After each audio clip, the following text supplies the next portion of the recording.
नमस्कार जी दोस्तों, कैसे हैं आप लोग।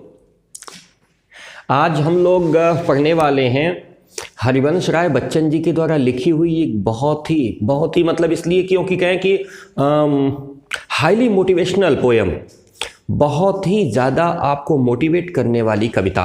अगर इस कविता का अर्थ आपको बेहतर तरीके से समझ में आ गया ना, तो मुझे लगता है कि आपको आगे बढ़ने से कोई रोक नहीं सकता। जी हाँ दोस्तों, आज हम लोग पढ़ेंगे पथ की पहचान। वैसे तो ये यूपी बोर्ड के सिलेबस में है, कक्षा 9 से मैं पढ़ा रहा हूँ 10वां पाठ।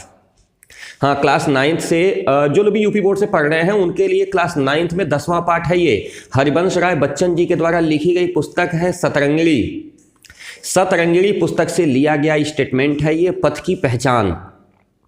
इसको आज हम लोग पढ़ेंगे और ये कविता मैं आपको पूरी ईमानदारी से बताता हूं कि यह कविता साधारण कविता नहीं है, बल्कि ऊर्जा का अक्षय स्रोत है। आपको कहीं भी ये कविता हारने नहीं देगी अगर इस कविता का अर्थ आपको पता चल गया तो। जी हाँ, बिल्कुल मैं बता रहा हूं, ये कविता आपको कहीं से हारने नहीं देगी। जो लोग भी क्लास 9 में हैं उनके लिए तो चलो ठीक है, व्याख्या लिखने के लिए यह कविता जरूरी है, लेकिन जो लोग भी हमारे इस वीडियो को देख रहे हैं, यदि वे 9th में नहीं भी पढ़ते हैं तो प्लीज इस वीडियो को अंत तक देखिएगा और इस कविता का मर्म समझने का प्रयास करिएगा। मैं रविकांत मैत्र पाठी, एडमिनिस्ट्रेटिव ऑफिसर, लेक्चरर हिंदी, युग निर्माण सीनियर सेकेंडरी स्कूल देवरिया, खास देवरिया, आप सभी का अपने चैनल पर स्वागत करता हूं। इसके शब्दों का अर्थ आप तक मैं पहुंचाने का प्रयास करूंगा। जो लोग भी हमारे चैनल पे पहली बार हैं, हमारे चैनल को प्लीज सब्सक्राइब कर लीजिए। जो लोग भी हमारे चैनल पे पहले से जुड़े हुए हैं उनसे रिक्वेस्ट कि हमारे वीडियो को लाइक कर लीजिएगा। यदि कहीं कोई दिक्कत आती तो कमेंट बॉक्स में दीजिए, अपने फ्रेंड्स के साथ शेयर करिएगा। चलिए बिना किसी भूमिका के हम लोग शुरू करते हैं, सीधे अपनी कविता को पढ़ते हैं। सतरंगिणी पुस्तक से ली गई है, हाईली मोटिवेशनल पोयम, मैंने बहुत ज्यादा आपको मोटिवेट करने वाली ये पोयम। कहते हैं हरिवंश राय बच्चन, हेडिंग बनाया इन्होंने पथ की पहचान, रास्ते की पहचान। कौन से रास्ते से चला जाए तो ज्यादा बेहतर है। यह प्रसंग एक बार आया था महाभारत में। मैं थोड़ी सी कहानी पीछे ले चलूं ताकि आपको बेहतर समझ में आए अच्छी तरीके से कि एक बार आप लोग कहानी सुने होंगे कि एक यक्ष और युधिष्ठिर में वार्तालाप हुआ था। पानी लाने के लिए चारों भाई गए थे तो एक एक करके बेहोश होते गए, यक्ष के प्रश्नों का जवाब नहीं दे पाए। अंत में युधिष्ठिर पहुंचे, उन्होंने सारे प्रश्नों का जवाब दिया, पानी भी ले आए और बाकी अपने चारों भाइयों को जिला करके वापस भी लाए। उसमें यक्ष ने एक प्रश्न पूछा था कि कौन सा रास्ता सही है, किस रास्ते से चलना चाहिए। वहां पे युधिष्ठिर ने जवाब दिया था, महाभारत का जवाब है, सुनिएगा इसको। वेदा विभिन्ना स्मृतियोर विभिन्ना नासौ मुनिर्यस्य मतम न भिन्नम धर्मस्य तत्त्वं निहितं गुहायां महाजनो ये न गतः सपंथा। कहा वेद भिन्न भिन्न हैं, एक ही बात को लेकर के वेदों के पास जाएंगे ना, बहुत सारे रास्ते बताएंगे। स्मृति और विभिन्न, शास्त्र भिन्न भिन्न हैं। न असौ मुनि यस्य मतम न भिन्नम, दो ऋषि मुनि भी ऐसे नहीं है जिनके मतों में विभिन्नता न हो। दो ऋषि मुनि को भाई एक ही बात को लेकर के अगर दो मुनियों के पास जाएंगे ना तो भी दो अल्टरनेटिव आपको बता सकते हैं। धर्मस्य तत्त्वं निहितं गुहायाम, धर्म का तत्व तो इतना गोपनीय है। तो कहा तो क्या करें, कहा महाजनों ये न गतः सपंथा, जिस रास्ते से लोग जा करके महान बने हैं, महाजनों ये न गतः, जिस रास्ते से महान लोग गए हैं वही रास्ता सही है।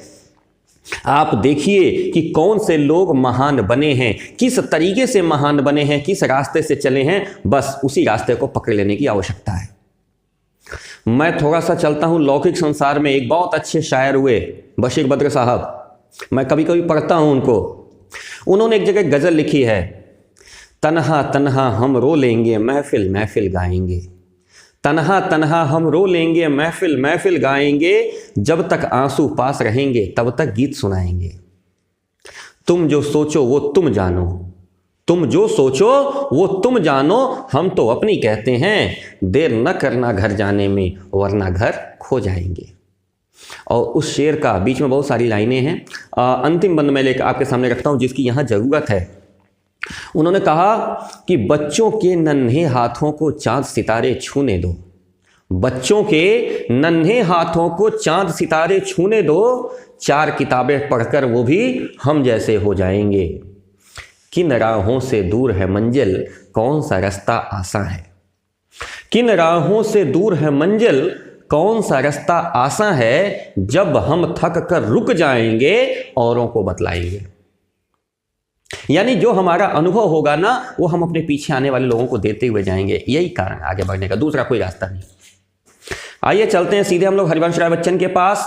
पथ की पहचान ये आपके सामने मैं प्रस्तुत करता हूं। पहला बंद इसका पढ़ते हैं। कहते हैं बच्चन जी कि पूर्व चलने के बटोही बाट की पहचान कर ले। पूर्व चलने के बटोही बाट की पहचान कर ले। क्यों कर ले भाई? पुस्तकों में है नहीं छापी गई इसकी कहानी, हाल इसका ज्ञात होता है न औरों की जबानी। पुस्तकों में है नहीं छापी गई इसकी कहानी, हाल इसका ज्ञात होता है न औरों की जबानी। अनगिनत राही गए क्या, राह से उनका पता क्या, पर गए कुछ लोग इस पर छोड़ पैरों की निशानी। यह निशानी मूक होकर भी बहुत कुछ बोलती है, यह निशानी मूक होकर भी बहुत कुछ बोलती है। तो करेंगे क्या? खोल इसका अर्थ पंथी पंथ का अनुमान कर ले। खोल इसका अर्थ पंथी पंथ का अनुमान कर ले। पूर्व चलने के बटोही बाट की पहचान कर ले। हे बटोही, बटोही मतलब यात्री, पथिक, रास्ते पर चलने वाला। बाट मतलब मंजिल, लक्ष्य, उद्देश्य। हे पथिक, चलने के पहले अपने लक्ष्य का ज्ञान कर ले। हमारे यहाँ बहुत सारे फ्रेंड्स ऐसे हैं, मैं पढ़ाता हूँ जिस स्कूल में ऑफलाइन, जी हाँ, युग निर्माण सीनियर सेकेंडरी स्कूल की बात कर रहा हूँ। मैं जब क्लास सेकेंड ईयर में, क्लास फर्स्ट ईयर में कहीं पहुँचता हूँ और मैं स्टूडेंट से ये पूछता हूँ कि दोस्त तुमको बनना क्या है? आप डॉक्टर बनना चाहते हो, इंजीनियर बनना चाहते हो, एस्ट्रोनॉमर बनना चाहते हो, बिजनेसमैन बनना चाहते हो, शॉपकीपर बनना चाहते हो, बनना क्या चाहते हो? उनका अभी तक विजन ही क्लियर नहीं, लक्ष्य ही अपना निर्धारित नहीं है कि हमें करना क्या है। और मित्र मैं बता दूं कि लक्ष्य निर्धारित नहीं होना यह सबसे बड़ा पाप है। लक्ष्य निर्धारित नहीं होगा फिर आप जाओगे कहां? कहा पूर्व चलने के बटोही बाट की पहचान कर ले। हे बटोही, पहले अपने लक्ष्य को पहचान ले कि तुझे जाना कहां है। जब तुझे पता हो जाएगा ना कि जाना कहां है, तो तुम्हारे दो फायदे होंगे। एक तो रास्ते का चुनाव आसान हो जाएगा, दूसरा जुटाने वाले संसाधन की व्यवस्था करना आसान हो जाएगा कि कौन कौन सी व्यवस्थाओं से जाओगे। अब जिसको चांद तक जाना है उसको तो अपने रॉकेट की व्यवस्था करनी पड़ेगी, जिसको सब्जी लाने जाना है उसके लिए साइकिल की व्यवस्था करनी पड़ेगी। कोशिश तो ये करना, जाना कहां ये निर्धारित करो तुम्हें। कहा पूर्व चलने के बटोही बाट की पहचान कर ले। हे बटोही, इसके पहले कि तुम्हें चलना पड़े, यानी चलने के पहले तुम्हें अपने लक्ष्य का ज्ञान होना चाहिए। क्यों होना चाहिए? पुस्तकों में है नहीं छापी गई इसकी कहानी, और हाल इसका ज्ञात होता है न औरों की जबानी। इसकी कहानी पुस्तकों में नहीं छपी, क्योंकि हर व्यक्ति का लक्ष्य अलग अलग होता है। तुम्हारा लक्ष्य अलग होगा, तुम्हारे मित्रों का लक्ष्य अलग होगा, इसलिए पुस्तकों में लिखी हुई कहानी तुम्हारे लक्ष्य को निर्धारित करने में मदद नहीं कर सकती। हाल इसका ज्ञात होता है न औरों की जवानी। हर व्यक्ति का, मैंने पहले बताया, हर व्यक्ति का लक्ष्य अपना अलग अलग है, हर व्यक्ति के चलने का तरीका अलग है, हर व्यक्ति का कार्य करने का तरीका है, हर व्यक्ति के लक्ष्य को प्राप्त करने का उद्देश्य अलग अलग है। तो फिर दूसरे की जवानी से हमारा लक्ष्य मिलता हो यह जरूरी नहीं है। हाल इसका ज्ञात होता है न औरों की जवानी, लेकिन कैसे होगा? अनगिनत राही गए इस पर छोड़ पैरों की निशानी। क्यों? क्योंकि उनका पता भले नहीं है, लेकिन उनके पैरों के निशान हैं। कवि ने कहा ना, अनगिनत राही गए, इस राह से उनका पता क्या। अनगिनत राही गए हैं। आपका जो लक्ष्य होगा ना, कोई जरूरी नहीं कि वो लक्ष्य आपका अकेला है। इसके पहले भी अनगिनत लोग उस लक्ष्य को प्राप्त करने के लिए उस रास्ते से गए होंगे, लेकिन कहीं उनका पता है। अगर कुछ ही का पता है तो वो क्या है? पद चिन्ह है नीचे, उनके छोड़े हुए पद चिन्ह नीचे पड़े होंगे। उन पद चिन्हों का अर्थ निकालने का प्रयास करो। उन्होंने जो पद चिन्ह छोड़े हैं ना, जो उन्होंने अपने कृतित्व से, अपने कार्य व्यवहार से जो निशान छोड़े हैं ना, उन निशानों को आपको इंटरप्रेट करने की व्यवस्था बनानी पड़ेगी। कहा हे पंथी, पंथी मतलब पंथ पर चलने वाले, पथिक, यात्री। हे पंथी, इसका अर्थ खोल। क्यों खोल? क्योंकि यह निशानी भले मूक है, लेकिन फिर भी बहुत सारे उद्देश्य, बहुत सारे अर्थ अपने अंदर समेटे हुए हैं। यह निशानी मूक होकर के भी बहुत कुछ बोलती है। बस सुनने वाला चाहिए। आपके मन में भावनाएं जितनी अच्छी उतना ही अच्छा आप सुन पाएंगे। तो कहा यह निशानी मूक होकर भी बहुत कुछ बोलती है। निशानी मूक है लेकिन बहुत कुछ बोलती है, इसलिए इसका अर्थ खोल और अपने रास्ते का अनुमान कर। हे पंथी, चलने के पहले अपने लक्ष्य का ज्ञान कर। पहला स्टेंजा समझ में आया। चलिए चलते हैं दूसरे स्टेंजा पे। आगे कहता है कवि, जब आप और ज़्यादा थोड़े भ्रमित होते हैं ना, तो फिर इस भ्रम को दूर करने के लिए कवि कहता है, और देखिए मैं आपको यकीन से बता रहा हूं, ये क्लास 9th के लिए कविता नहीं है। ये कविता एक व्यक्ति के लिए है जो अपने जीवन में कुछ पाना चाहता है। ये कविता मेरे लिए है, ये कविता आपके लिए है, ये कविता हम सब के लिए है। अगला बंद कवि लिखता है आपके सामने, यह बुरा है या कि अच्छा, व्यर्थ दिन इस पर बिताना, अब असंभव छोड़ यह पथ, दूसरे पर पग बढ़ाना। तू इसे अच्छा समझ, यात्रा सरल इससे बनेगी, सोच मत केवल तुझे ही यह पड़ा मन में बिठाना। हर सफल पंथी यही विश्वास ले आगे बढ़ा है, तू इसी पर आज अपने चित्त का अवधान कर ले, पूर्व चलने के बटोही बाट की पहचान कर ले। कहा कवि ने, यह बुरा है या कि अच्छा, व्यर्थ दिन इस पर बिताना। लक्ष्य का निर्धारण महत्वपूर्ण है। वो बुरा है या अच्छा है, इस पर सोचने विचारने में समय व्यतीत करना यह बेकार है, यह व्यर्थ है। अगर हमने लक्ष्य निर्धारित कर लिया, कौन सा पेशा खराब होता है भाई? आपको क्या लगता है? डॉक्टर का पेशा खराब है, जिस दिन जरूरत पड़ेगी डॉक्टर का तब पता चलेगा। इंजीनियरिंग का पेशा खराब है, जिस दिन आपको मकान बनवानी होगी उस दिन पता चलेगा इंजीनियरिंग का पेशा। सब्जी बेचने वाला भी उतना ही महत्वपूर्ण है जितना आपके जिले का सर्वश्रेष्ठ चिकित्सक। जी हाँ, बिल्कुल, कोई भी पेशा, कोई भी कार्य, कोई भी व्यवहार खराब नहीं होता, बशर्ते उसको ईमानदारी से निभाया जाए। कहा कवि ने, यह बुरा है या कि अच्छा, व्यर्थ दिन इस पर बिताना। दिन पूरा बिता देना यह सोचने में कि जो लक्ष्य का अनुमान मैंने किया है क्या वो अच्छा है, ये तो नहीं हो जाएगा, वो तो नहीं हो जाएगा, कुछ नहीं। और देखो, यदि तुमने अनुमान कर लिया और यदि तुमने पैर बढ़ा दिया, तो कहता है कवि, अब असंभव छोड़ यह पथ, दूसरे पर पथ बढ़ाना। यह पथ छोड़ करके दूसरे पथ पर बढ़ा जाना यह असंभव है। यानी एक रास्ते पे जो चल दिए तो ऐसा नहीं है कि बीच रास्ते में जाके बदल जाऊं। एक भाई साहब थे, वो नदी पार कर रहे थे तैर करके, जब आधी नदी पार कर गए तो कहे अब मेरे मान का नहीं है, मैं लौट जाता हूं। क्या लाभ हुआ उनको? जितना मेहनत करके लौटे उतना ही मेहनत किए होते तो नदी पार कर जाते, लेकिन उन्होंने क्या किया? अपना मार्ग बदल दिया। क्यों? क्योंकि सोच का दायरा सीमित था, नहीं करना। अगर बढ़ गए तो बढ़ गए, फिर उसका पीछे लौट के नहीं देखना। सीधे सीधे कवि कहता है, अब असंभव छोड़ या पर दूसरे पर पग बढ़ाना। यह रास्ता छोड़ करके दूसरे रास्ते पे बढ़ोगे यह असंभव है। क्यों? क्योंकि जिंदगी में जितनी बार रास्ते बदलोगे ना, उतनी बार तुम फर्स्ट टाइमर हो जाओगे। अगर आपने किसी काम में आगे बढ़ा दिया, अपने जीवन के 2 साल लगा दिए, 2 साल बाद आपको लगा कि यार मैं तो गड़बड़ हो गया, सफल नहीं हो पा रहा हूं, मैं चलो कोई दूसरा ट्राई करता हूं। मेरे एक मित्र हैं, उन्होंने बीटेक में एडमिशन लिया, 2 साल नहीं बल्कि 3 साल उन्होंने पढ़ाई की। 3 साल बाद उनके पास जब 6-7 बैक हो गया तो वो छोड़ के चले आए घर। उसके बाद क्या हुआ, उन्होंने यहाँ पे आकर के बीकॉम में एडमिशन ले लिया। बीकॉम जब 3rd ईयर में पहुंचे तो उन्होंने छोड़ करके उन्होंने कहा यार मैं पॉलिटेक्निक करूंगा, मैं सिविल में। वो बेचारे पॉलिटेक्निक में चले गए, पॉलिटेक्निक से भी छोड़ के चले आए। अभी स्थिति ये है कि हमसे मिलते हैं तो कहते हैं कि कहीं कोई जॉब हो तो दिलवा दो 3-4 हज़ार 5 हज़ार की। क्यों किया उन्होंने ऐसा? इसलिए किया क्योंकि उनका लक्ष्य निर्धारित नहीं था। सीधे सीधे कवि कहता है कि अब असंभव छोड़ या पर दूसरे पर पग बढ़ाना। रास्ते को बीच में छोड़ करके दूसरे रास्ते पर बढ़ना यह असंभव है। देख, तू इसे अच्छा समझ, यात्रा सरल इससे बनेगी। जो तेरे पास है, जो तूने निर्धारित कर लिया है ना, उसी को तू अच्छा समझ, यात्रा इसी से सरल बनेगी। सरल कब बनेगी? जब तुमको अच्छा समझ में आएगा, जब तुम्हारा हृदय प्रफुल्लित होगा, जब तुम पूरे मन से, पूरे मनोयोग से इसमें लग जाओगे, इसी से अच्छा बनेगी। क्यों? क्योंकि कहता है कि सोच मत केवल तुझे ही यह पड़ा मन में बिठाना। ऐसा मत सोचो कि यह सिर्फ तुम्हारे साथ हुआ है। हर सफल पंथी यही विश्वास ले आगे बढ़ा है। जो लोग भी आज सफल है ना, जितने लोगों को आपको दिखाई देता कि वो बंदा बहुत सफल है, वो बंदा बहुत अच्छे पोजीशन पे पहुंचा है, हर व्यक्ति के साथ ये समस्या आई है।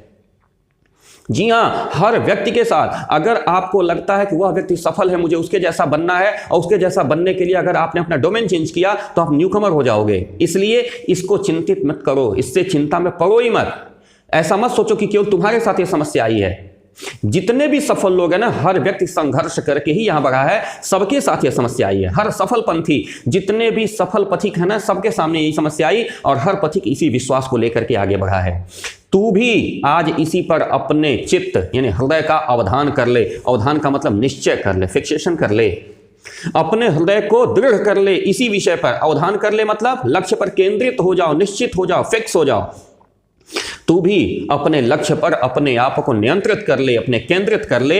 देख, हर व्यक्ति इसी संघर्ष करके आगे बढ़ा है। अगर तुम्हारे जीवन में संघर्ष आया है, यदि तुमको ऐसा लगता है कि नहीं तुम फेलियर हो रहे हो, तो इससे घबराओ नहीं, दुगना मेहनत करो, तुम इसी रास्ते को पार करोगे। हे पंथी, अपने लक्ष्य का अनुमान कर और आगे बढ़। मजा आया? चलिए तीसरे बंद की बात करते हैं। कहता है कवि ना तीसरे बंद में, है अनिश्चित किस जगह पर सरित गिर गह्वर मिलेंगे, है अनिश्चित किस जगह पर बाग बन सुंदर मिलेंगे, किस जगह यात्रा खत्म हो जाएगी यह भी अनिश्चित है, अनिश्चित कब सुमन कब कंटकों के शर मिलेंगे, कौन सहसा छूट जाएंगे मिलेंगे कौन सहसा, कौन सहसा छूट जाएंगे मिलेंगे कौन सहसा, आ पड़े कुछ भी रुके ना, आ पड़े कुछ भी रुकेगा, तू न ऐसी आन कर ले, पूर्व चलने के बटोही बाट की पहचान कर ले। क्या कहा कवि ने? है अनिश्चित किस जगह पर सरित गिर गह्वर। सरित मतलब नदी, गिर मतलब पहाड़, गह्वर मतलब गुफाएं। ये निश्चित नहीं है कि कहाँ पे क्या मिलेगा। बहुत सारे बाधाएं, बहुत सारी समस्याएं आपके सामने आ सकती हैं। कहीं नदी आ सकती है, कहीं ऊंचे पहाड़ पार करने के लिए आ सकते हैं, कहीं अंधेरी गुफाएं आ सकती हैं। कह रहा कभी है अनिश्चित किस जगह पर बाग वन सुंदर मिलेंगे, और यह भी निश्चित नहीं है कि कहीं पे बहुत सुंदर बगीचे मिल जाएंगे, बहुत सुंदर मनोहारी वन मिल जाएंगे। कुछ भी निश्चित नहीं, यानी कब तुमको अपने जीवन में लाभ मिल जाएगा, कब तुमको अपने जीवन में हानि उठानी पड़ सकती है, दोनों की कोई निश्चितता नहीं है। तुम्हें दोनों को स्वीकार करने की क्षमता अपने अंदर रखनी होगी। किस जगह यात्रा खत्म हो जाएगी यह भी अनिश्चित। यह भी हो सकता है कि खत्म हो जाए यात्रा ही बीच में।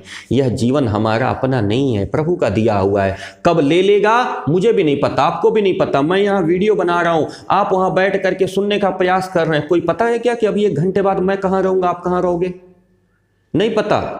कहा यह भी अनिश्चित है कि किस जगह पे यात्रा खत्म हो जाएगी, कहाँ हमको मृत्यु आकर के अपने आगोश में ले लेगी, पता नहीं है अनिश्चित कब सुमन और कब कंटकों के शर मिलेंगे, कब हमको पुष्पों का आनंद प्राप्त होगा और कब कांटों के द्वारा हमें दुख प्राप्त होगा, इसका भी कुछ पता नहीं। कंटकों के शर मिलेंगे, शर मतलब बाण, किसके? कांटों के। कब नुकीले कांटे, यानी कब हमारे जीवन में विपत्तियां आ जाएंगी, कब सुमन यानी पुष्प, कब हमारे जीवन में आनंद आ जाएगा, ये दोनों चीजें अनिश्चित हैं। इसलिए आप आगे बढ़ते रहो, दोनों चीजें, कुछ भी हो सकता है, आनंद भी आ सकता है, विपत्ति भी आ सकती है, तुम्हें इससे घबराना नहीं है। कह रहा कभी कौन सहसा छूट जाएंगे, हमारे साथ चलने वाले कौन एकाएक छूट जाएंगे और एकाएक कौन से नए लोग मिल जाएंगे, यह भी अनिश्चित है। जब आप यात्रा पे चलते हैं ना, कक्षा 1 में पढ़े होंगे तो बहुत सारे मित्र आपके साथ रहे होंगे, 5 तक आते आते बहुत सारे छूट गए, बहुत सारे नए आ गए। जब कक्षा 6 से 8 में पहुंचे फिर कुछ नए मित्र बने, फिर कुछ छूट गए, फिर कुछ नए आ गए। 9th में आए तो देखिए 8 वाले बहुत सारे छूट गए होंगे और 9th में बहुत सारे नए मिल गए होंगे। होता है ना ऐसा जीवन में। कौन सहसा छूट जाएंगे मिलेंगे कौन सहसा, पता नहीं है। कह रहा है आ पड़े कुछ भी रुकेगा तू न, कुछ भी आ पड़े, कोई भी विपत्ति आ जाए, कितना भी बड़ा आनंद का अनुभव होने लगे, तू रुकेगा नहीं। ऐसा नहीं है कि आनंद आ गया तो बस अब आनंद है यहीं रुक जाते हैं, विश्राम करते हैं। विपत्ति आ गई, अरे बाप रे बाप आगे बढ़ ही नहीं सकते, यहीं छोड़ देते हैं। तुझे ऐसा नहीं करना, कुछ भी आ पड़े रुकेगा तू ना, तुझे नहीं रुकना, तू रुकेगा नहीं।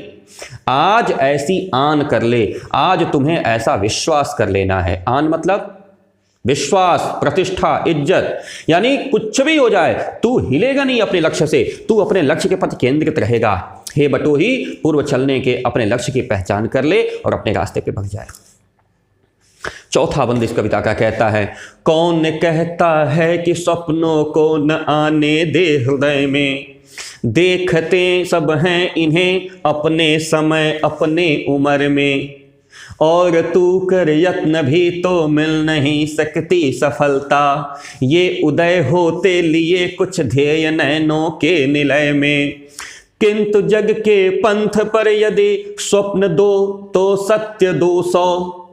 किंतु जीवन के पंथ पर यदि सत्य 200। स्वप्न कितने? 2। कहा स्वप्न 2 तो सत्य 200। स्वप्न पर ही मुग्ध मत हो, स्वप्न पर ही मुग्ध मत हो, सत्य का भी ज्ञान कर ले। पूर्व चलने के बटो ही बाट की पहचान कर ले। कहा कवि ने कि कल्पना की अपनी एक दुनिया होती है। हर व्यक्ति कल्पना करता है कि मैं ऐसे होता वैसे होता तो यहाँ हो जाता, खूब सोचता है आदमी। कहा कौन कहता है कि स्वप्नों को न आने दे हृदय में? कौन कहता है कि स्वप्नों को हृदय में आने मत दे? हृदय में स्वप्न होने चाहिए। मैं 1 मिनट के लिए थोड़ा विषयांतर हो जाऊं कि मैं रविकांत मैत्र पाठी जो आपके सामने खड़ा हूं, मैं इंजीनियर हूं। जी हाँ, मैं अपने नाम के आगे इंजीनियर यूज करता हूं, पढ़ाता लिटरेचर हूं। जानते हैं क्यों? क्योंकि मैं प्रेरित होता हूं अपने प्रेरणा स्रोत डॉक्टर APJ अब्दुल कलाम साहब से। मैं कभी आपको अपने ऑफिस का वीडियो दिखाऊंगा। मैं जिस ऑफिस में बैठता हूं, मेरे कुर्सी के ठीक पीछे कलाम साहब की फोटो लगी हुई है। कलाम साहब का एक स्टेटमेंट था कि सपने वो नहीं होते हैं जो सोते समय देखे जाते हैं। सपने वे नहीं होते जो सोते समय देखे जाते हैं। सपने तो वे होते हैं जो नींद उड़ा देते हैं। जी हाँ, सपने वे होते हैं जो आपको सोने नहीं देते हैं। कहा कौन कहता है कि स्वप्नों को हृदय में आने मत दे? क्योंकि स्वप्न हृदय में नहीं आते हैं तो फिर यथार्थ कहां से आएगा? मौलिकता बनेगी किसकी? कुछ मन में कल्पना करोगे, कुछ सोचोगे, तभी तो उसको मूर्त रूप दोगे, तभी तो उसका प्रोटोटाइप बनेगा। कोई नहीं कहता, कभी कभी मना नहीं करता, कभी कहेगा कौन कहता है स्वप्नों को हृदय में आने मत दे? स्वप्नों को हृदय में आने दे। क्यों? सब अपने समय अपने उम्र में इसको देखते हैं। जिसकी जैसी उम्र होती है, जिसका जैसा समय होता है। छोटा बच्चा, अभी मैंने थोड़ी देर पहले बशीर बद्र की लाइन पढ़ी थी ना, क्या पढ़ी थी? कहा था कि हमने कि बच्चों के नन्हे हाथों को 4, याद आया? नहीं आया, चलिए। बच्चों के नन्हे हाथों को चांद सितारे छूने दो। बच्चों के छोटे छोटे हाथ होते हैं ना, वो चांद सितारे छूते रहते हैं। आप छोटे बच्चों को देखिएगा, उनके जितने भी कैरेक्टर्स हैं सब फैंटेसी में घूमते हैं। मैं ऐसे मार दूंगा, मैं वैसे चला दूंगा, मैं ये हवाई जहाज चलाऊंगा। लेकिन क्या हमारे आपकी उम्र के लोग भी ऐसा सोचते हैं? नहीं, क्योंकि उन्हें पता है कि वो कल्पना है, ये यथार्थ है।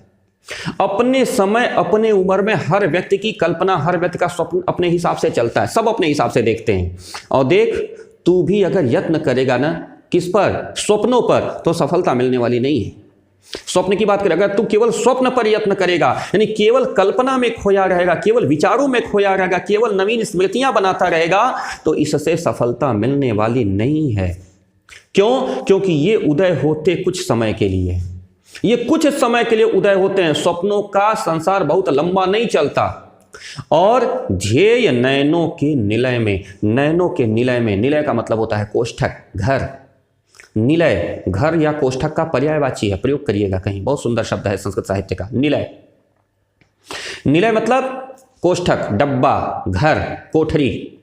हाँ, कोठरी वही कोष्ठक का तद्भव है, जिसको हम लोग कोष्ठक कहते हैं, उसी का बिगड़ के नाम शब्द हो गया कोठरी। कहा नयनों के निलय में मतलब आंखों की कोठरी में कुछ समय के लिए ये प्रकट होते हैं। ये बहुत लंबे समय तक आपके साथ यात्रा नहीं करते। ध्येय का मतलब क्या होता है? लक्ष्य। कुछ समय के लिए होते हैं। किंतु जग के पंथ पर यदि स्वप्न 2 हैं तो सत्य कितने हैं? 200।